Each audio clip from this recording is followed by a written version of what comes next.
দুর্নীতি দমন কমিশন দুদকের বিরুদ্ধে রাজনৈতিক উদ্দেশ্য প্রণোদিত অপপ্রচার করার অভিযোগ তুলেছেন ব্রিটেনে ক্ষমতাসীন লেবার পার্টির এমপি ও সাবেক মন্ত্রী টিউলিপ সিদ্দিক।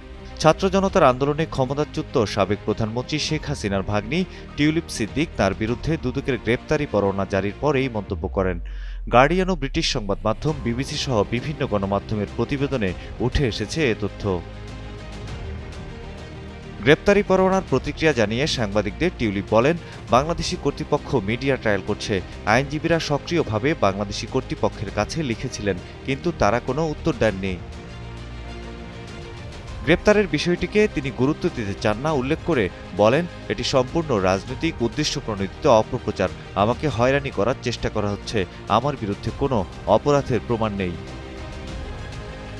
প্রত্যর্পণ প্রক্রিয়ার মাধ্যমে একটি দেশ অন্য দেশকে কোনো সন্দেহভাজন ব্যক্তিকে তার বিরুদ্ধে গ্রেপ্তারি পরোয়ানা জারি করা হলে বিচারের জন্য হস্তান্তর করার অনুরোধ জানাতে পারে। তবে যুক্তরাজ্য থেকে টিউলিপকে ফেরাতে বাংলাদেশকে সুস্পষ্ট প্রমাণ উপস্থাপন করতে হবে। সম্প্রতি টিউলিপ সিদ্দিকের আইনজীবীরা জানান, দুদক গত কয়েক মাসে গণমাধ্যমে এই এমপির বিরুদ্ধে বিভিন্ন অভিযোগ করছে।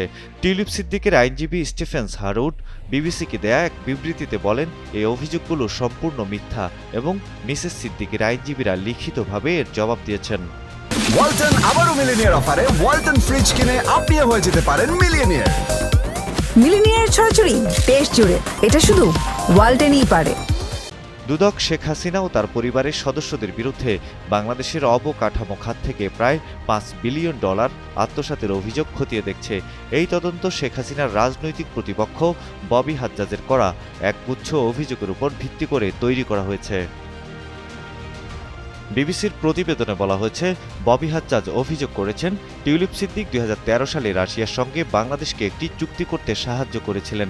এই চুক্তিতে বাংলাদেশের নতুন পারমাণবিক বিদ্যুৎ কেন্দ্রের ব্যয় অনেক বেশি ধরা হয়েছিল। দুদকের চেয়ারম্যান মোহাম্মদ আব্দুল মোমেন এর আগে বিবিসিকে জানিয়েছিলেন, এই অভিযোগগুলো কোনোভাবেই উদ্দেশ্য প্রণোদিত ও ভিত্তিহীন নয় এবং তাদের তদন্ত দুর্নীতির নথিবদ্ধ প্রমাণের উপর ভিত্তি করে পরিচালিত। সৈয়দ মাহমুদ, কালের কণ্ঠ।